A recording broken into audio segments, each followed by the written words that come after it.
Okay, hello dear friends, good evening.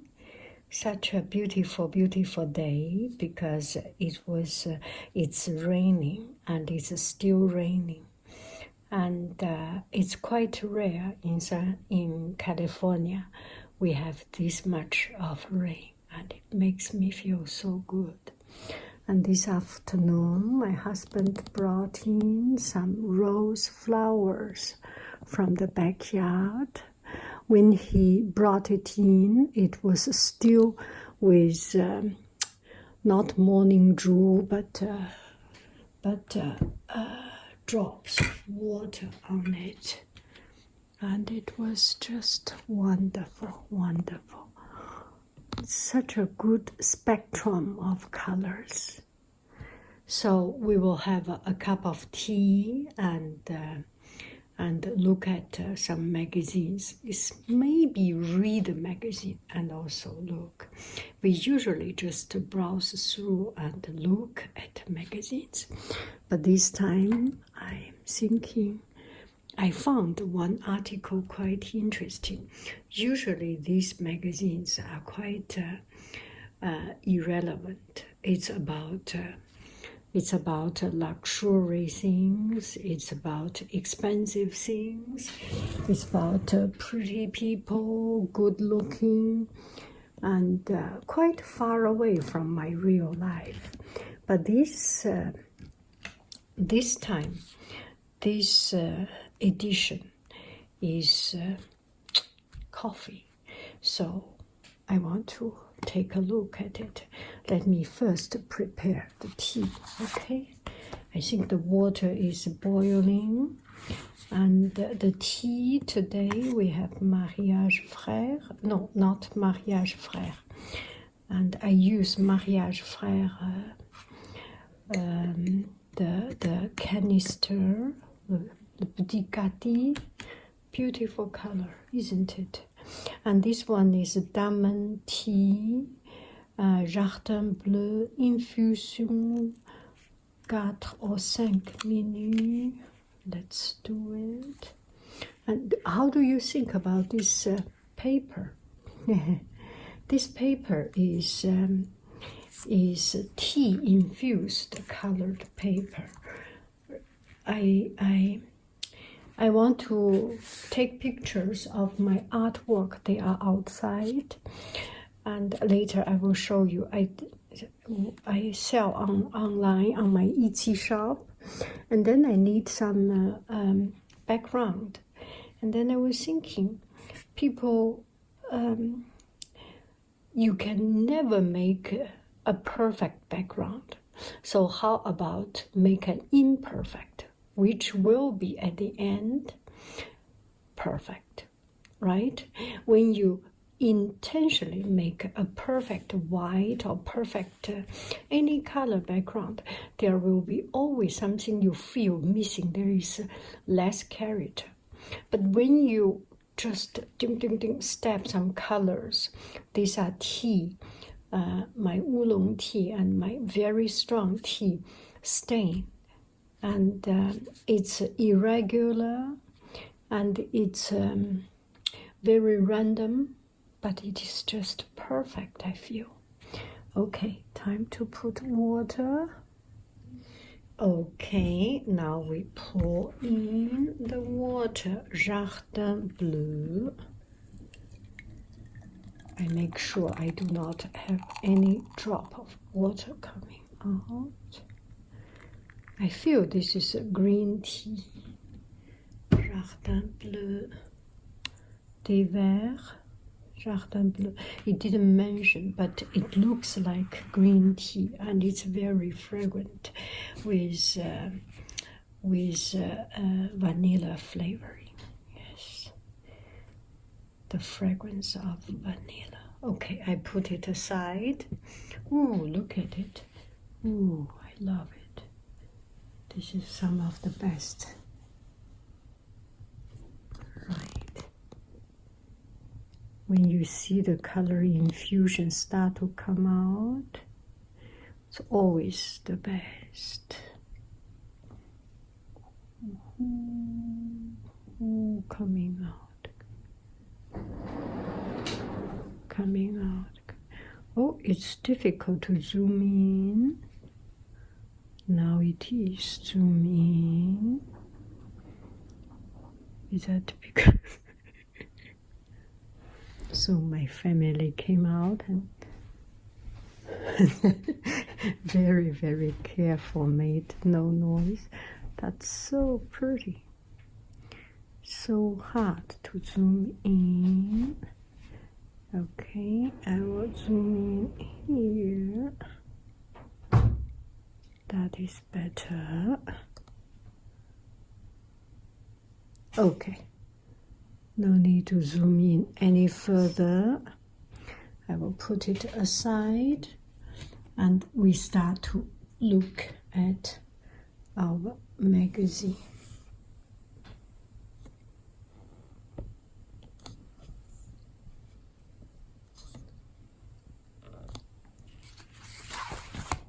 South Bay accent. This is the best of Silicon Valley, San Jose, and the peninsula. Silicon Valley is famous for everything so expensive, so showy, so artificial.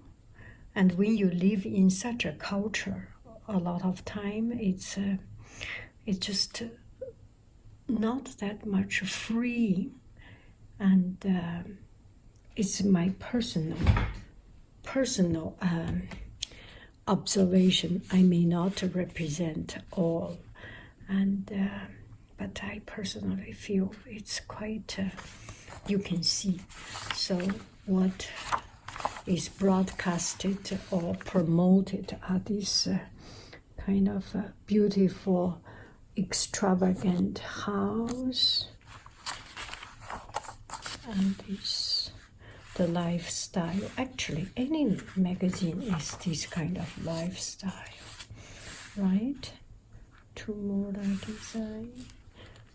Every magazine, any magazine, as long as it is a magazine, it is this kind of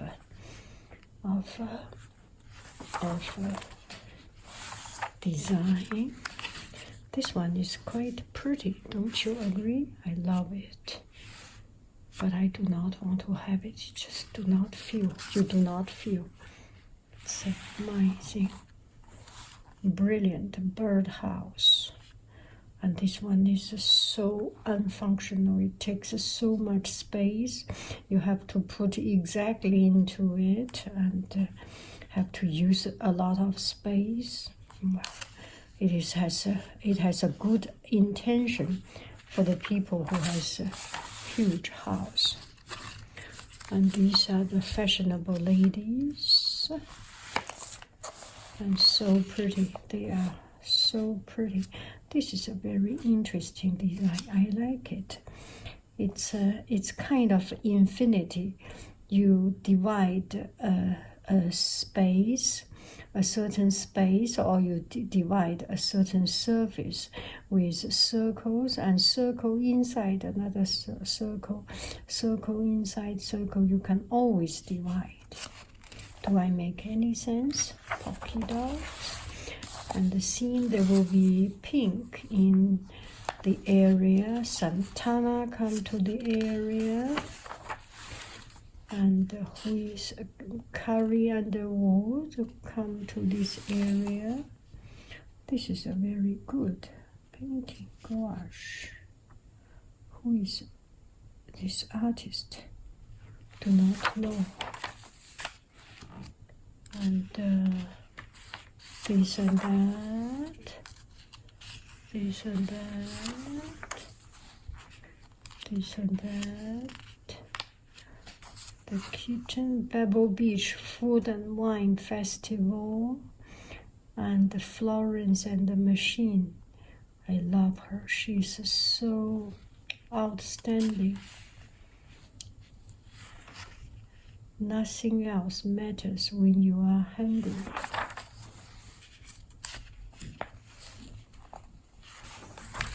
Action, San Jose. Dion Museum. I went to see Monet the late years. It was a wonderful, wonderful exhibition, very much worth watching. And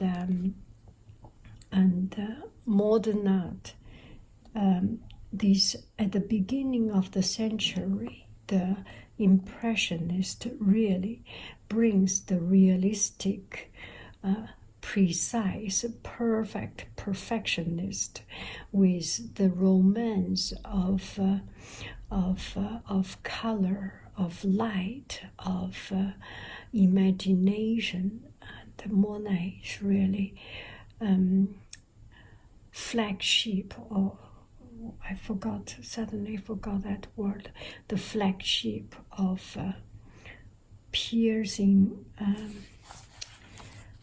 the heading this movement. And so wonderful, wonderful.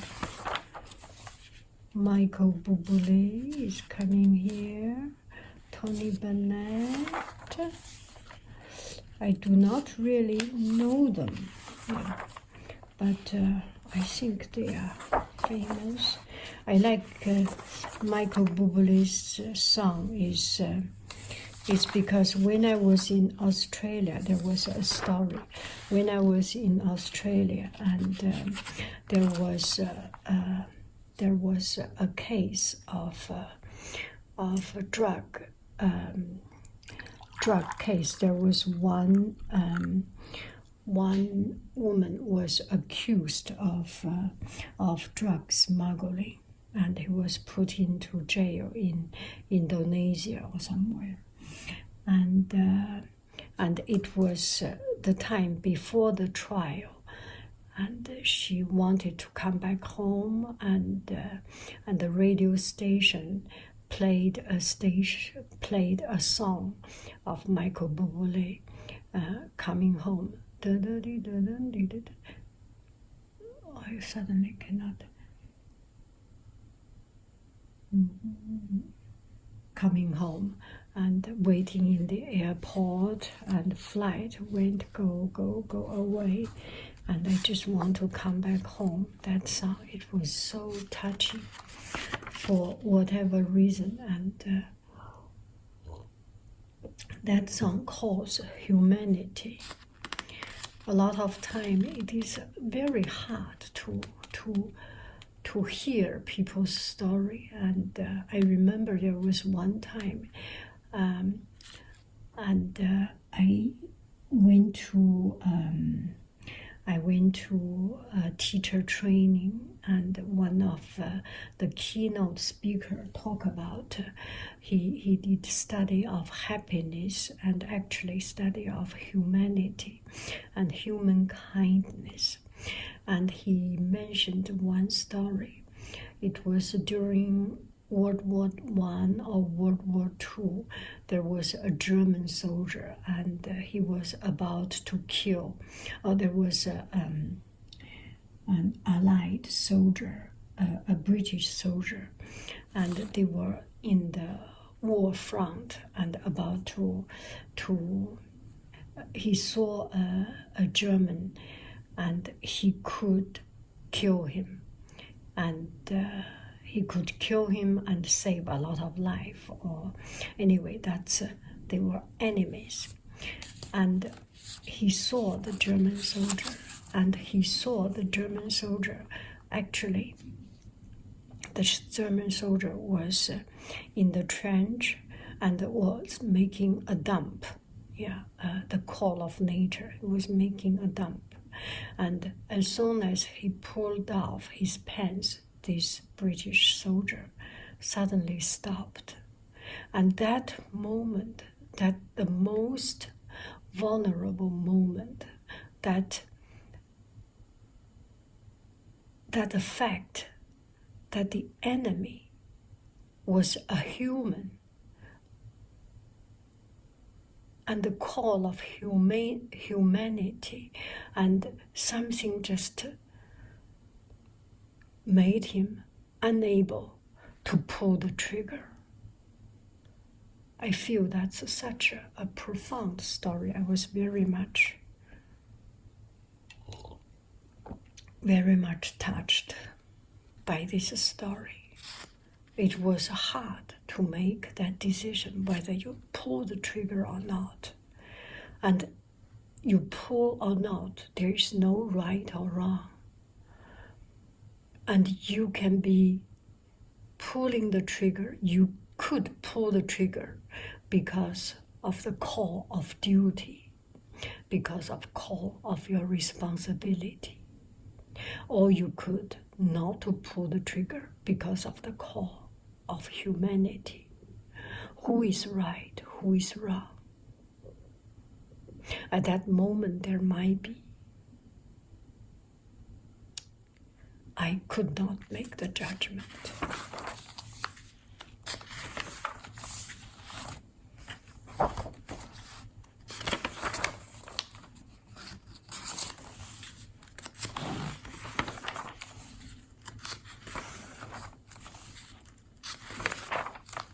Summer camps.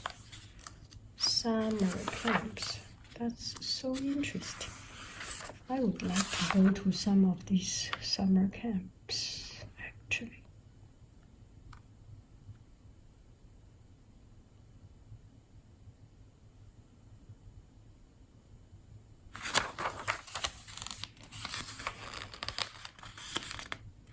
Montalvo. It's a good one. Fresh takes. Fresh takes. So this is about farmers market or eating fresh or something. Spring forward. Good food, enjoyment.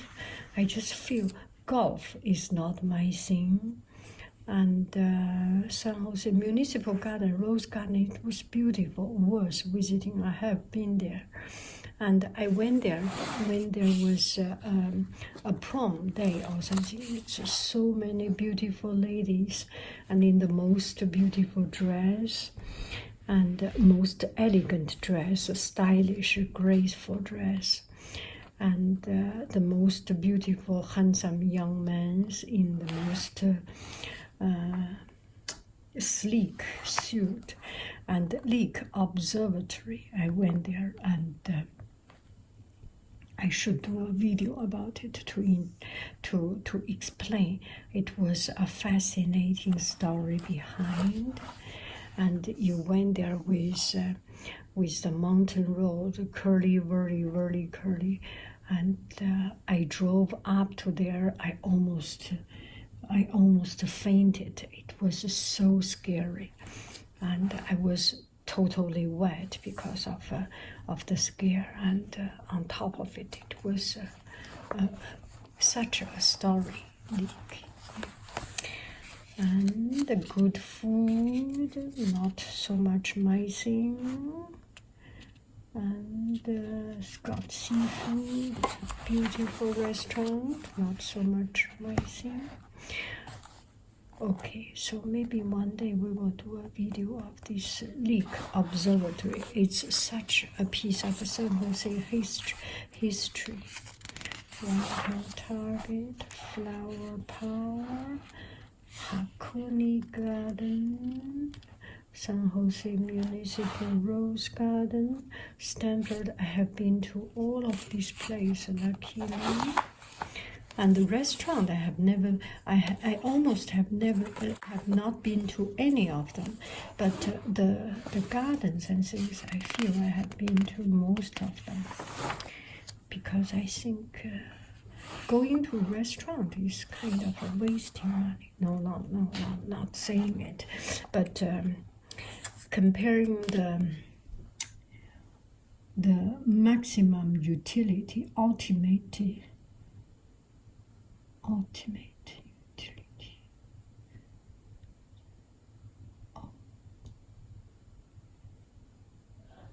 Comparing the best utility, it's better to go to places not so much about going to. Okay, that's what I want. What a beautiful lady.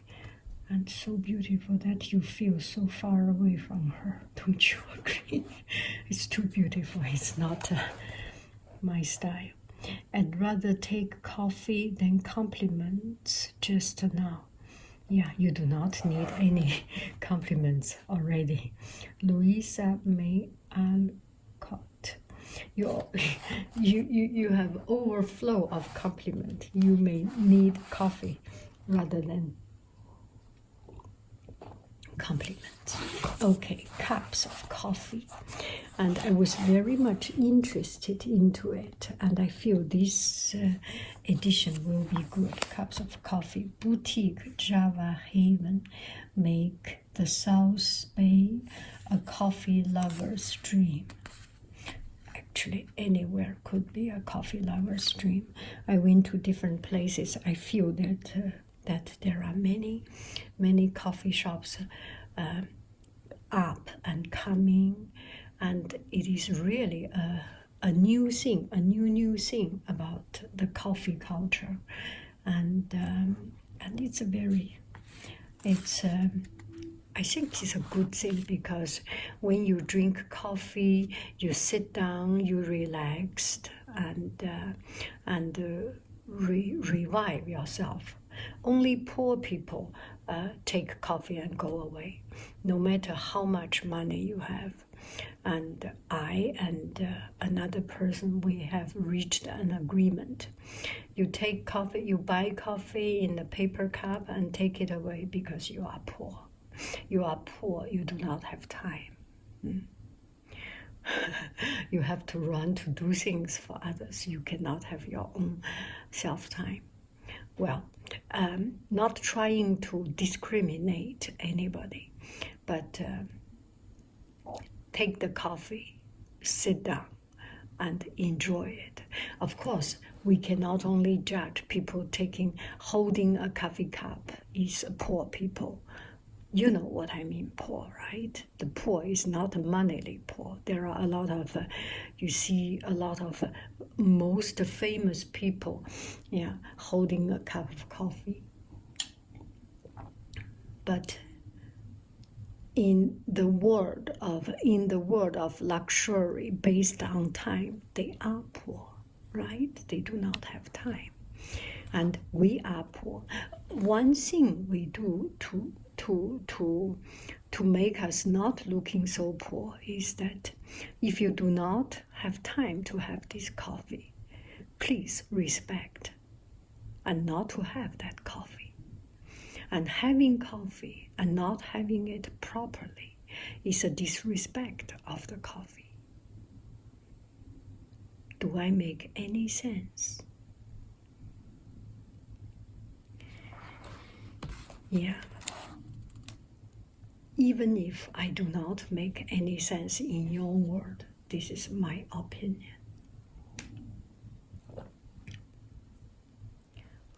Have a cup of coffee, sit down and enjoy. Or have a cup of coffee, take it into another place and sit down and enjoy. Do not go and drink coffee that looks not very rich in terms of time. Okay, coffee is both a cynic and an art. Coffee is both a science. Why do I say cynic? Coffee is both a science and an art. That is pretty true. The more you understand the science, the more freedom you have to create the art. That keen observation by the social media manager of Chromatic Coffee in Santa Clara. Gosh, everyone have to have a social media manager, and they do not make coffee, and they just promote the coffee. And it's important, I think.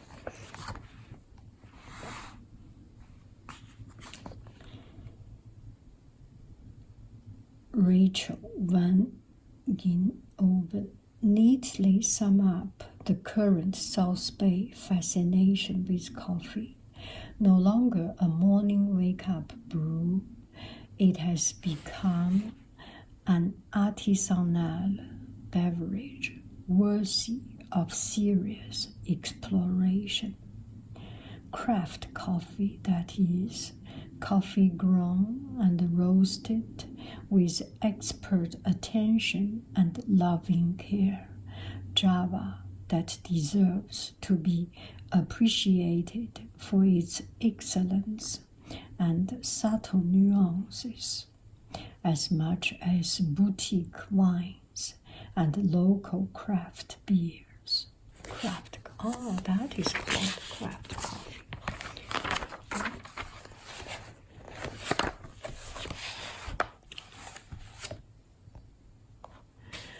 If the world we live in is becoming more robotic and digitally assisted every day, reducing human participation to a footnote, crafted coffees offer the perfect antidote. They rely exclusively on talented, hands-on human ingenuity to produce a beverage that satisfies the sensations of taste, aroma, and texture, uniquely personal and elusive pleasures. Uniquely personal and elusive pleasures that machine at present cannot duplicate. Third wave. For the humble coffee bean, what a long, strange trip it's been from a 10-cent cup of joe to a $4.5 single origin Amazon rainforest latte. Coffee expert Timothy Castle has traced the evolution of coffee in America. He coined the term third wave to describe its eventful journey. The first wave spanned coffee's arrival in colonial America, Castle explains, all the way to its prepackaged, pre-ground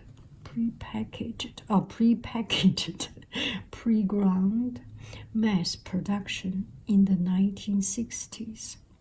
Among the 60s stalwarts, Maxwell House and Hughes Brothers.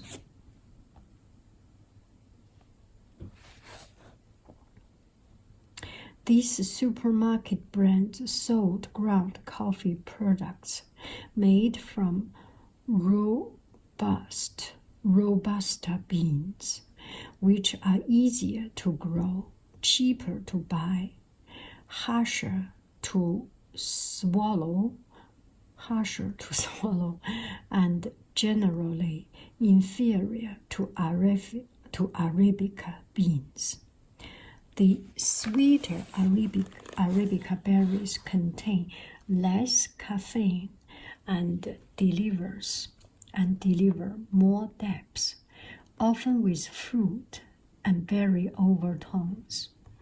They are chiefly responsible for coffee's second wave, which started in 1970s and 80s, introduced by boutique companies like Peet's. I still like Peet's. As the demand for less bland, more flavorful coffee grew, discerning customers sought out specialty shops for freshly ground Arabica varieties.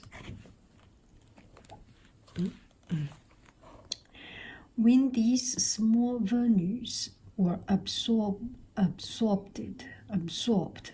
by larger corporations, say Castle, a third wave ushered in today's era of artisanal, fair trade-focused coffee houses, many now roasting their own beans. Currently, South Bay's caffeine culture is riding its wave all the way from Campbell to Santa Cruz. Terry Hope of Los Gatos Coffee Roasting Company has had a ringside seat from inception to present day. One of the region's first roasters, she founded her company in 1982. I am so excited and encouraged with the growing number of craft coffee roasters emerging in the Bay Area and across our nation. She says, this new generation of coffee aficionados remind me of myself 40 years ago when I first discovered specialty coffee before the internet, cell phone, and computers. As in one, flavor nuances abound, so industry leaders have teamed up to develop and license a coffee taster flavor wheel. While specialty coffee is a term that gets bandied about with abandon, a reality it refers to a special designation. According to the Specialty Coffee Association of America, SCAA, any coffee graded 80 points or above on a 100-point scale is deemed specialty, since coffee beans are actually the seeds of the coffee cherry, a shrub-like tree that thrives in warm climates as far-flung as Indonesia, South America, and Oceania. Farming methods vary and play a crucial role.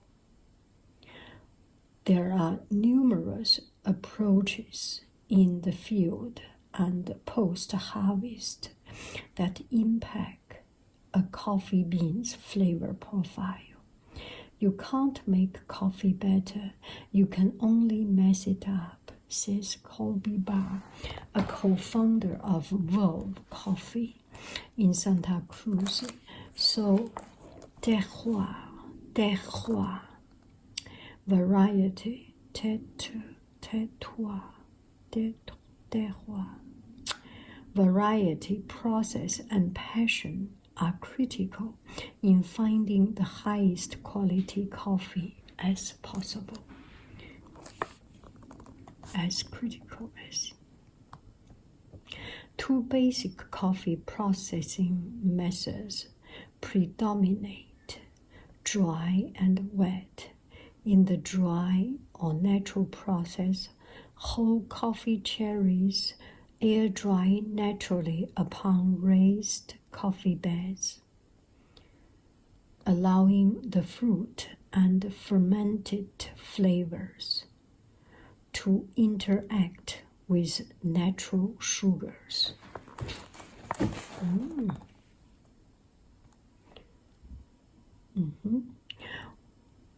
With natural sugars. Maintaining consistency can be a struggle when employing this method. As in wine, flavor nuances abound, so industry leaders like Specialty Coffee Association and World Coffee Research have teamed up to develop a license, a coffee taster flavor wheel.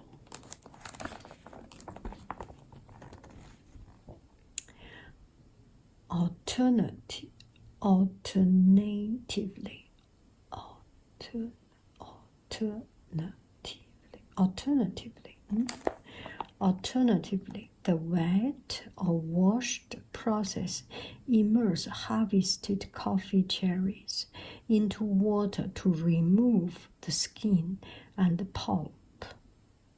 Mucilage, for a time before drying.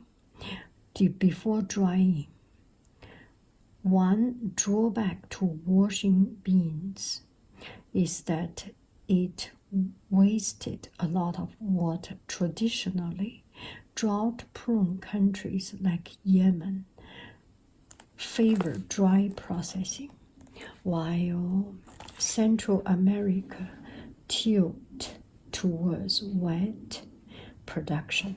However, the high demand for bespoke brew has emboldened growers to experiment with alternative methods.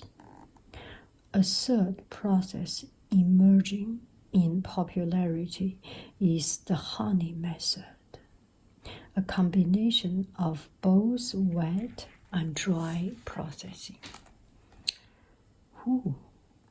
which leaves the sticky, sugary mucilage beneath the coffee cherry skin on the bean as the air dry. Proponents in places like Brazil and Costa Rica contend that the honey method yields a sweeter, creamier body than either washed or dry coffee. Trends and techniques. What do South Bay coffee drinkers crave? Many consider coffee as more than just something they drink. Says Bien Kim of Voltaire specialty coffee shop in San Jose.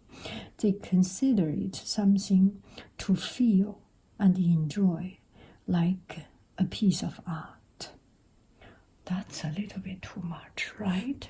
Coffee is coffee, and coffee is a piece of art. It is an art, but when you say it that way, it makes me feel a little bit sour in my stomach.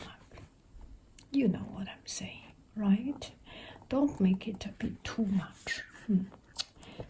Yeah, this is article they have to.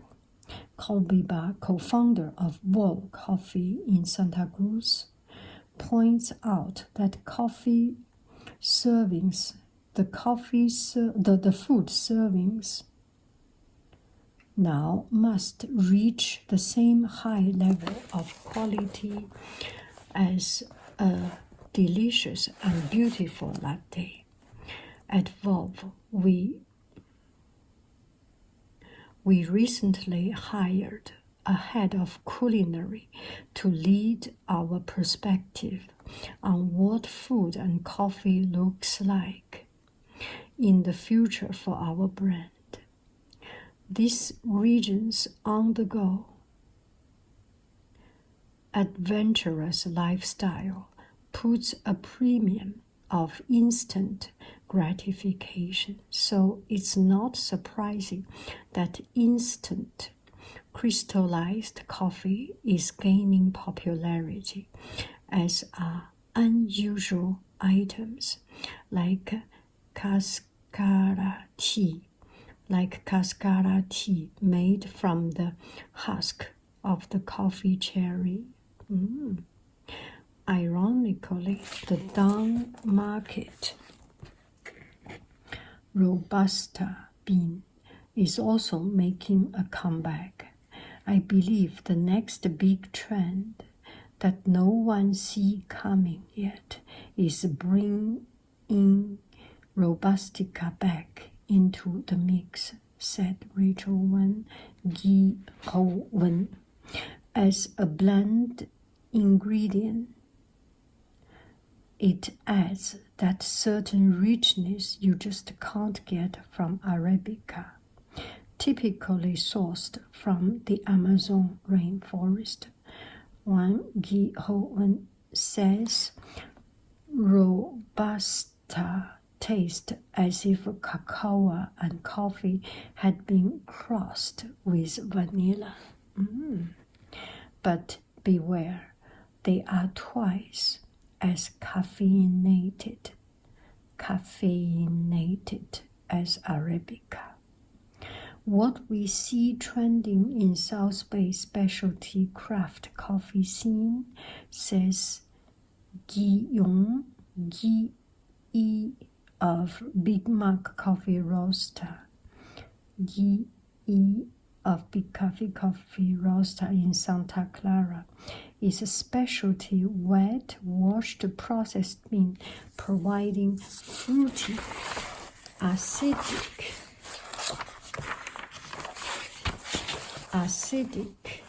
notes in black coffee, along with sweet dessert coffee drinks infused with milk.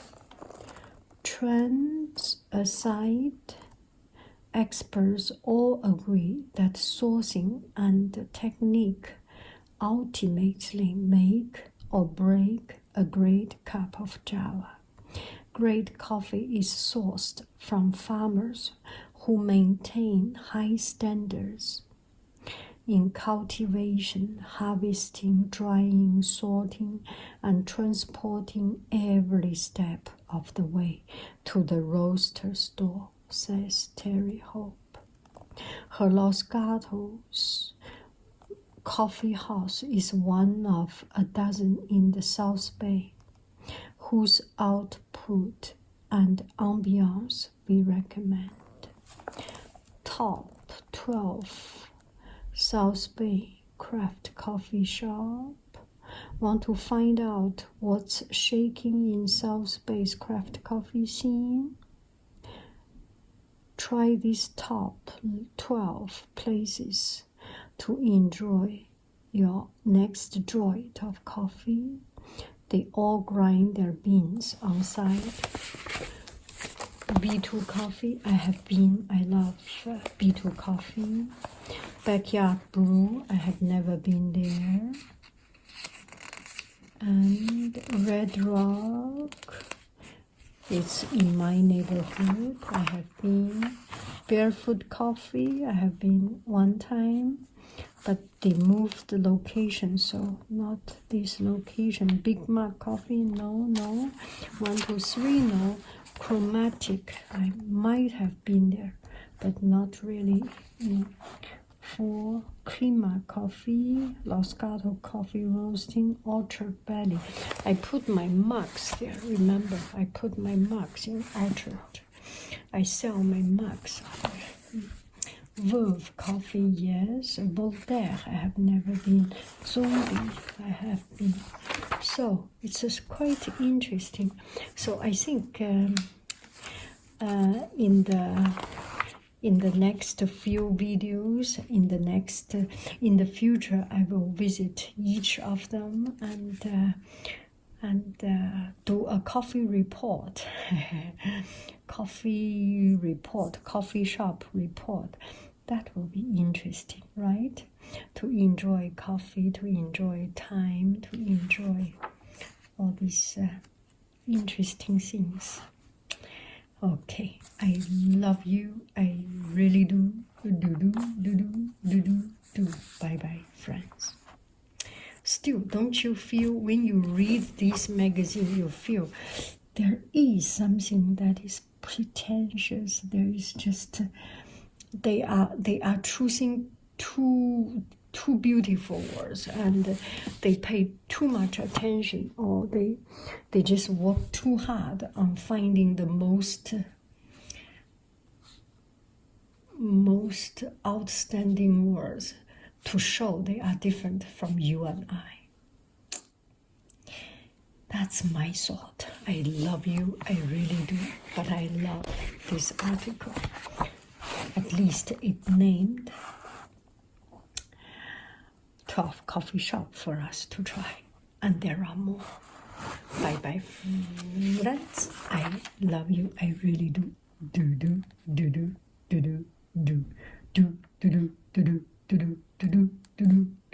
Do-do, do-do, do-do.